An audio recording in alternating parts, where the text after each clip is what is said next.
Hi, it's William Bassett, Associate Broker at One Realty. We're here for the Week 2's video, so this will be our second vlog in a series that should end up being 52, with 52 weeks in a year. That's the way it works. Last week we talked about how to buy a home. So this week I figured the best video to do would be how to sell your home. So I'm going to do just a quick video. I'm not going to make it as long as last week's. You know, I promise I'll get better at this as each week goes by. I'll get more comfortable, I'll get better at it. And it also will not always be here in front of the computer desk. We'll be shooting in different locations, talking to different people. In fact, next week for vlog number 3 in week 3, we're going to be talking about different mortgages, how to obtain them, what the difference is between them, what benefits there are to each one, and help you choose which loan is right for you. I'll be talking to a few different mortgage lenders at different locations, so we'll actually get a nice change of scenery. Anyways, I'm already making this video too long, so I'll get right into it. To sell your home, this is just a very brief overview of some quick tips into doing it. Step number 1, and this is the same thing that every realtor is going to tell you, is they're going to do a CMA. That's short for competitive market analysis. In normal terms, that just means the estimated value of your property. Every agent has the tools to give you one where it's going to pull the comps. That's homes that recently sold, homes that are similar to your home, homes that didn't sell, homes that are currently pending, and then also it's going to take into the factor of the neighborhood. We usually will do, depending upon the area, about a half mile to a mile radius for those comparables. It's going to change though, you know, certain border towns where you're in one town, you know, here, and then just right down the road is a different town, and the houses and area are different. So there's a lot of factors in that. But the value that it does get based on those numbers, you know, also the current market trends, stuff like that, are all going to factor in, are usually pretty decent. However, it does not have the human element. And that's why when I do home value, I come to the house and take a look at the house, because you want that human element there. You know, the computer program is accurate and as close as it could get. It doesn't know what upgrade you did. You know, it's not looking at your house. It's just taking numbers like your square footage, how many bedrooms and stuff like that, and doing it that way. I want to physically see your house, because it's a great starting point, but then that number could go up or down. You know, if it's a distressed home, that number is going to go down. If you've done work on it, that number could possibly go up. So it's very important to get us out there and take a look. Then while I'm touring the house, we're gonna go over some things. You could tell me, you know, tidbits about the house that could be passed on, because we always want informative buyers. But I'm also gonna go over little things we could do here and there that will improve the sale of your home.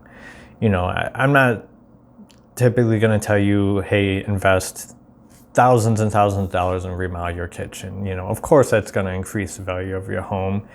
You know, but is it really the smart choice to do at that time? Probably not, you know, because you're spending that money right now as opposed to 7 years ago.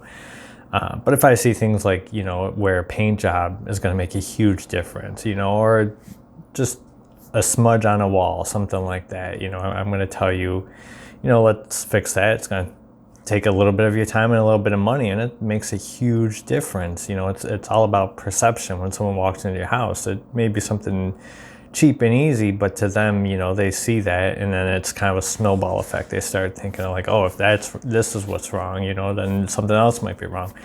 So we'll go through, and it's not always going to be simple things like that, but we'll go through and, you know, see what changes could be made to increase the value of your house quickly and to make for a better sale. From there, we'll go with a marketing strategy. A huge thing is picking the right price point. Everybody wants their house to be worth $1 million. Fact is, they aren't, you know, unless your house is worth $1 million. So we want to pick the right price. That's probably the trickiest part, you know, that I have, you know, negotiating with sellers, because I'm always going to be honest. You know, I don't want to hurt your feelings if your house isn't worth as much as you want it to be. Sometimes it's the opposite. Sometimes, you know, the value is higher than the client thinks it's going to be. Regardless of which direction it goes, more or less, I want to give a very informed decision that is going to have a quick sale. You know, that's the point, is to have quick sales. So we'll pick a great pricing strategy. We're not going to overprice it to where no one's coming to see it, you know, and we're not going to underprice it, of course, because I work for you as a seller and my job is to get you the best value for your home. Then on top of that, you know, just some quick things that I offer. You know, some agents do offer some other services. Some just throw the sign in the ground, throw the pictures up, and call it a day. Thankfully, not all are like that. You know, there's plenty of amazing agents that do go the extra mile. I myself am one of them. So I typically would do some professional photography. Then a lot of things after that, you know, you have the option. I'm always going to offer open houses, you know, a very aggressive marketing plan and strategy, you know, with social media. I come from a tech background, so I understand like the algorithms and stuff like that with Google search and Facebook and all social media. So we're gonna go very aggressive with that. Open houses is something I highly suggest, but some people don't want to do them. And if you as the seller don't want to do it, you know, I completely understand, and we'll just find other ways to get it out there. I'll typically shoot a video. That's something I'm definitely doing for all my listings this year, that I'll be shooting 2 videos. I'm sick and tired of seeing the same old photo that's just a slideshow, but it zooms in and out and tilts it so it makes it seem like it's an actual camera there doing a video. I'm not doing that. You know, some websites will automatically do that. I think Zillow might be one of them. But what I'm gonna do is I'm gonna go there and I'm gonna do 2 videos. I'm gonna do one where it's basically the camera following me on a showing. That way it's gonna help bring more serious buyers. You know, it's almost like someone can tour the property before touring the property. This way, you as a seller, you're not having to leave your house all the time for showings if you live there, and get it, you know, going. So I feel this kind of brings in, when you have a showing, it's already a buyer that's very serious. Then lastly, the last thing I would cover is, what are your plans, you know, as a seller? What are your plans when this home sells? You know, do you have a plan?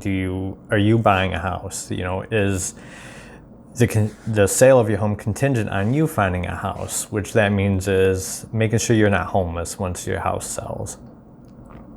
We'll just go over your plan, and then I will help you and guide you in that aspect. So it's not just about the sale, it's also about guiding you and getting you where you need to go. If you're relocating, I could, you know, connect you with an agent in that location. You know, no matter what state it is, we have a referral network that we work with, and we could hook you up with a great agent in that area. If you're moving to Florida, you're sick of the winters here like I am, and you want to go someplace warm, we'll connect you with an agent. Or if you're relocating for work, we could help you out.